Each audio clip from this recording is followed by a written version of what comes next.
Chapter 3. The raven's feathers pulled at the still, dark air, as it soon found the river heading north out of town towards John. Only the glint of stars heard the rush of the rapids. The bird pushed on until underneath her the river gave way to trees, then the black glass of the snowless, frozen lake. Set back on one shore sat a long, one-room, rectangular cabin. Small, dying wisps of smoke came from a single large stovepipe at one end. The fire needed tending soon. Arthur's death had been no more than an hour ago. Inside, rows of bunks lined the walls from the door, while at the far end a large wooden cook stove stood marking the front of the kitchen. Between the bunks and kitchen, a long table and benches waited for breakfast, still several hours away. John was in a deep sleep, despite the snores and sounds of a dozen other dozing men.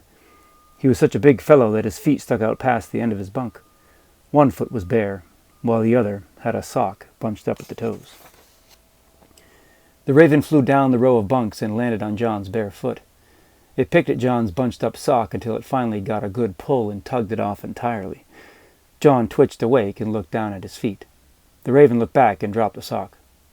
"How did you—" John's question was cut short by the raven jumping from John's foot up to his leg, over his stomach and onto his chest. It cocked its head sideways, one of its eyes looking straight at him. "Ah, so it's my turn, is it?" John said softly.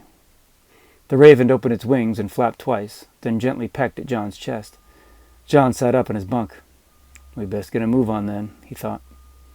John slipped his shirt over his head, then bent to lace his boots. When he stood, the raven took a perch on his shoulder and playfully picked at the white streak that blazed through his otherwise dark hair. John slid his 2 hand axes into his belt. He grabbed his pelt skin satchel, then tried to keep his boots from clomping as he tiptoed, the best he could, through the rows of wooden bunks and gently nudged the heavy timber door open. John stepped into the cold, then turned to pull the door closed behind him when he heard a voice from inside, lightly chiding him. "Hey now, don't go hungry." The cook of the lumber camp, Soup, emerged holding a small paper-wrapped package. The lantern he held threw just enough light to illuminate the men in their bunks, now sitting up behind him in the moonless night. John's dark skin made the glow from the lantern seem warm, even in the winter. Soup's pale complexion matched the flour always on his hands. John smelled cinnamon as he took the package. "Are these cookies?" John asked with surprise. When the hell did he manage to make these, he thought, and keep them away from Rowan? "Easy, John. They're to help you on your trip. And a good gesture for the new guy, too. Don't eat 'em all the first night." "Don't eat 'em all the first night?" John playfully mocked, then added, "Thanks. Godspeed." Soup gave John a solid slap on the back. John looked back through the door and saw the rest of the lumberjacks offering a mix of smiles, nods, and gestures of goodbye and good luck. John gave them a slight bow in return and stepped into the night. The raven spread its wings and took flight from his shoulder, leading the way south. John soon found himself at an easy run, pacing the best he could behind the bird. From behind him, the cabin echoed with the sound of the men sending him strength for the miles ahead, their voices deep and rhythmic. It sounded almost like a rumbling bark from the wild. His journey to catch the wolf had begun. An hour later, John arrived at Letha's cabin. The raven landed on Letha's shoulder as she stepped outside. She mocked surprise as John came into view. "So, you're the lucky one?" "The chosen one, huh?" John joked back. Constance stepped out from the cabin behind Letha and gave John a knowing nod. "You're making good time," Constance said. The raven squawked on Letha's shoulder, as if to take credit for the fast pace of the evening. Letha rolled her eyes at the raven, then passed John a small pouch, clinking of coins. "In case you need to buy someone's good graces," Letha added. Constance handed John the mason jar full of steeping herbs. "Think you can keep this intact for 2 weeks?" she gestured. "No promises," he grimaced, looking at the muddy concoction. "Looks delicious. Doesn't have to taste good to work. The further apart we are, the stronger it has to be." Constance pressed a bundle of seeds into John's palm. "Plant these seeds at his home.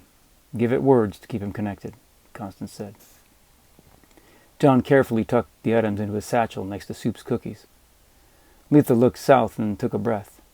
"Arthur's wolf is probably coming up on Utica soon." "I can keep up as long as the raven does," John reassured.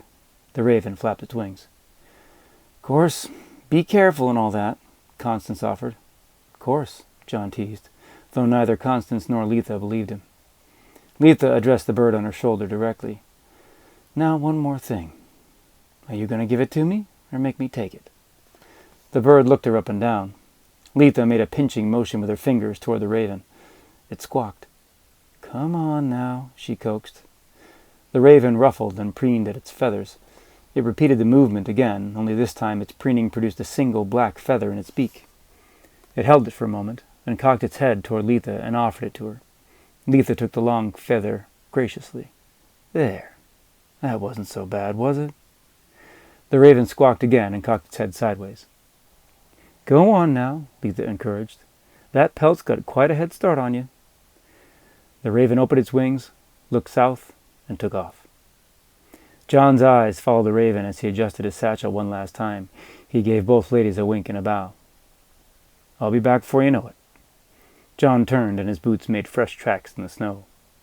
He followed the raven's squawks, with the whispers of Letha's voice in his head. "Godspeed as you go find the one. Pass this down from old to young. Bring this one before it's done. Not from the father, but still a son." Letha shut the door behind her and inspected the raven's feather in the firelight. Constance took a small empty glass jar from the mantel and pulled the cork. She put her nose to it and smelled. Lavender," she said out loud as she offered the opening to Letha. "Should be fine." Letha dropped the feather inside the jar. Constance replaced the cork and set the jar back on the mantel. The single black feather stood upright on the point of its quill.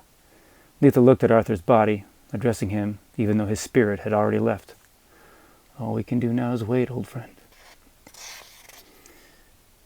Constance looked Letha up and down. She looked tired. "Would you like me to stay?" she asked. "I'm sure the boys will come by tomorrow," Letha answered. "Well then." Constance pulled the rocking chair closer to the fire, making new tracks in the ground, and offered it to Letha. "Here you are. Try for a bit of rest, dear. You'll be needing it before too long, if you don't already." Letha pulled her shawl around herself and sat. Constance found another blanket to tuck around her in the chair and then threw more logs on the fire. When she turned back, Letha had already drifted off to sleep. Through the night, the raven would call every so often. John could never tell if it was chiding him for being slow or simply calling a raven's version of "this way." Miles ahead, the wolf was still on a dead run, a supernatural determination pushing it ever forward.